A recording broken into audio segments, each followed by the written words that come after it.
Hey, tell him, Jit. Tell him, Jit. Yeah. I just came home, yeah, this my first day out. I just copped me a new chain, finna read through my mouth. Had a couple P's put up in my mama house.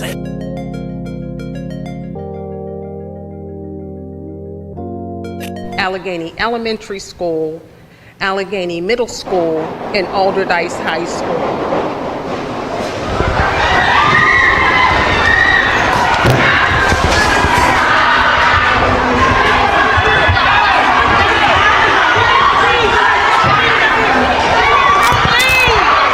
And those are mourners diving for cover at a funeral. Yes, this was a shooting at a funeral. Rapper's entire family gunned down at his funeral. This is John James Hornezis Jr., a 20-year-old from Pittsburgh's North Side whose life would be cut short in a hail of bullets. But the horror of his death would pale in comparison to what happened at his funeral. On October 28, 2022, mourners gathered at the Destiny of Faith Church in Brighton Heights to say their final goodbyes. What they didn't know was that multiple armed gunmen were about to unleash approximately 20 rounds directly into the crowd of grieving family and friends. Before we dive into the chaos that erupted outside that church, let me take you back to where this nightmare began. Because what happened to John Hornezis Jr. wasn't random violence. It was the spark that ignited a firestorm of retaliation that would leave 6 more people bleeding on the pavement and a city asking how low the violence could go. The story that's about to unfold isn't just about one young man's death or even the desecration of a funeral service. This is about a cycle of violence so vicious that it wouldn't spare holy ground. This is about a turf battle between rival groups that spiraled so far out of control that mourners had to throw themselves to the ground inside a church to avoid being gunned down while praying over a casket. And most disturbingly, this is about how despite pleas for police protection at the funeral, no officers were present when bullets started flying. John Hornezis Jr. was near a Sunoco gas station on Cedar Avenue when gunfire erupted that would claim not just his life, but the lives of 2 innocent women who had nothing to do with whatever dispute was unfolding. Thanks for joining us at 11. I'm Ken Rice. Tonight, Pittsburgh police are still searching for whoever killed those 3 people and injured a 4th near a gas station on Cedar Avenue. Betty Jean Averett, 59 years old, and Jacqueline Mahalik, 33 years old, were simply waiting at a bus stop when they were struck by stray bullets in what police described as gang-related crossfire. According to investigators, Hornezis and others with him allegedly opened fire on a passing sport utility vehicle. The occupants returned fire with deadly accuracy. In that exchange, 3 people lost their lives. John Hornezis Jr. was fatally wounded, but it was Betty and Jacqueline, 2 women who had nothing to do with any dispute, who were simply in the wrong place at the worst possible time, who became the embodiment of how gun violence destroys innocent lives. Police sources revealed this wasn't an isolated incident, but the culmination of an ongoing feud, with shots having been fired in the Spring Hill area in the days leading up to this deadly encounter. The investigation into John's death revealed something far more disturbing than a single shooting. Police were unraveling evidence of a broader turf war between rival groups that had been escalating for weeks.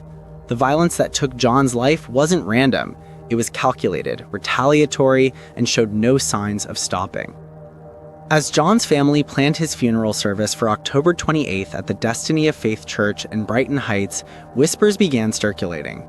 People were scared, people were talking, and crucially, people were warning that something terrible might happen. John's godmother, a woman named Paige Davis, would later speak publicly about the overwhelming trauma that enveloped the family during this time. The grief of losing a 20-year-old young man was already unbearable, but now there was an added layer of fear, a gnawing anxiety that the violence might not be over, that the cycle of retaliation might strike again. Community members approached authorities with their concerns, expressing fears that the funeral might be targeted.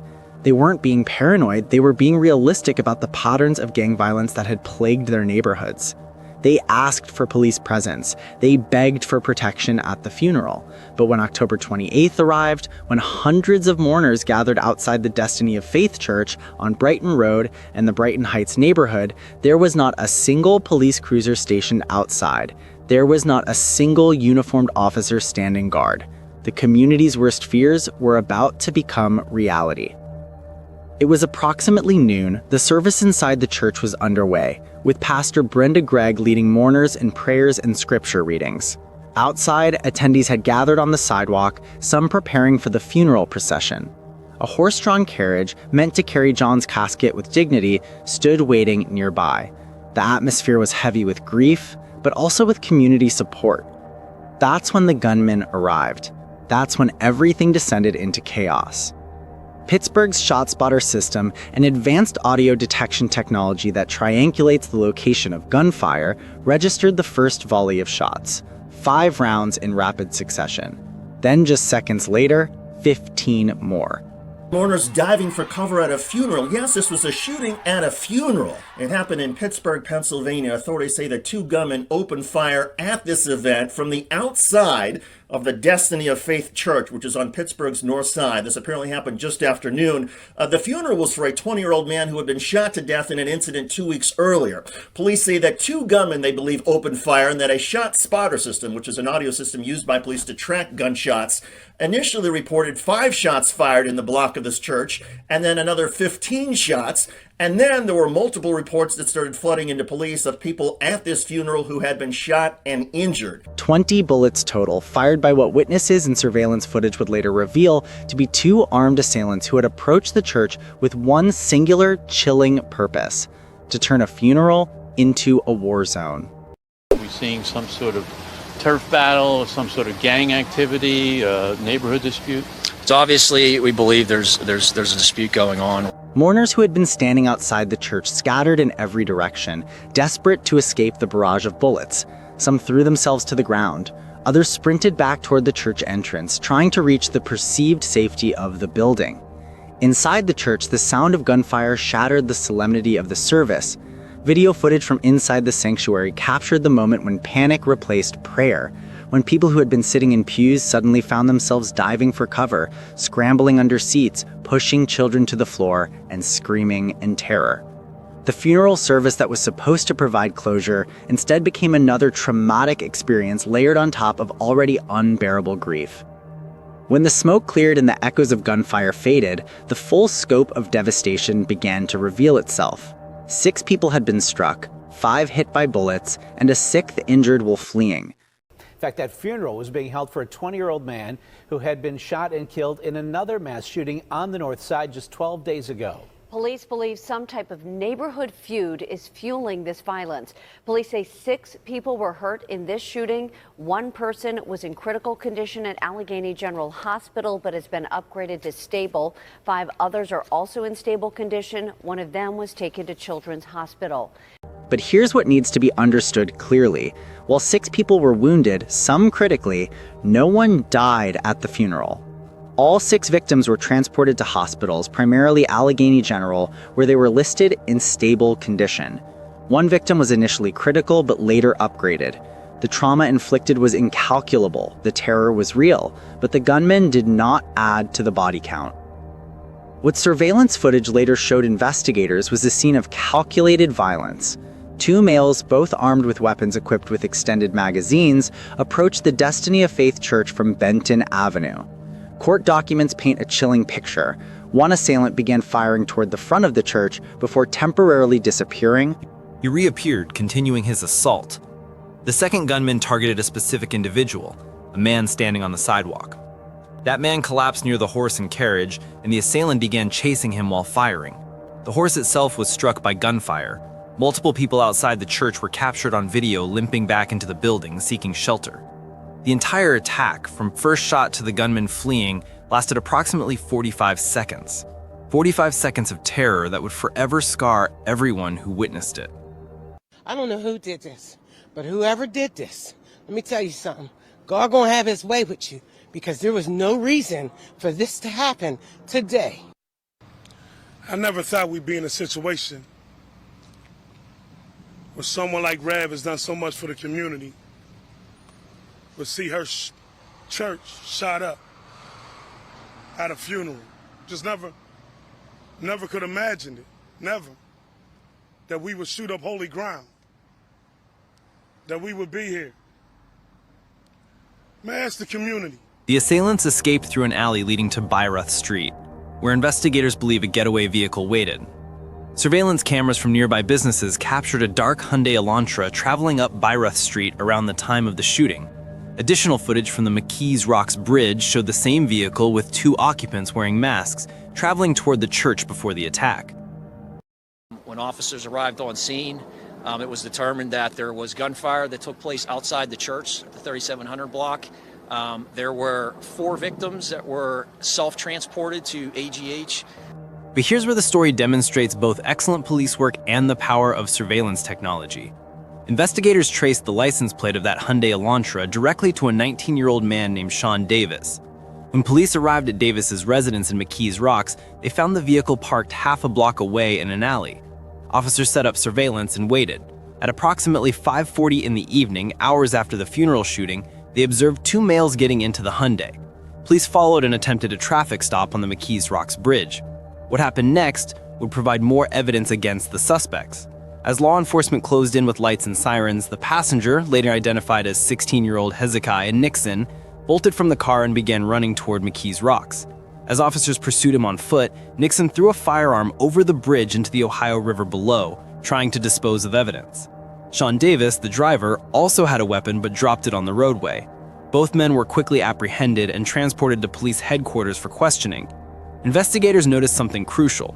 Nixon was wearing clothing identical to what one assailant had worn during the funeral shooting. Sean Davis had changed his outer clothing but made a critical mistake. He was still wearing the same distinctive underwear with a white waistband visible in surveillance footage from the church. Search warrants were executed on Davis's residence, where police recovered the clothing he had worn during the shooting, along with marijuana and 3 weapon magazines. The surveillance video from prior to the shooting, you can see 2 individuals dressed in all black. You can't identify them. Law enforcement was unable to identify the 2 shooters. When the video then moves to in front of the church, clearly you can't see who these 2 individuals are. It's a lot for him to unpack. I mean, he's sitting in the Allegheny County Jail, awaiting trial. He's disappointed with the result. I think he was happy to see that there are a lot of holes in the Commonwealth's case. The evidence was overwhelming. Both suspects were charged with a litany of offenses that would ensure they face serious prison time if convicted. The charges brought against Sean Davis and Hezekiah Nixon were extensive, reflecting the gravity of their alleged crimes. Davis was charged with criminal conspiracy, attempted fatality, aggravated assault, recklessly endangering another person, firearms violations, and aggravated cruelty to animals, the last charge relating to the wounded horse. Nixon faced similar charges, including possession of a firearm by a minor and tampering with physical evidence for disposing of the weapon in the river. Both suspects appeared at preliminary hearings in November 2022, and legal proceedings stretched on for years. 5 people were injured in Friday's shooting, and a 6th person was injured while running away. Just a few hours later, Pittsburgh police arrested 19-year-old Sean Davis, seen in this mugshot, and 16-year-old Hezekiah Nixon.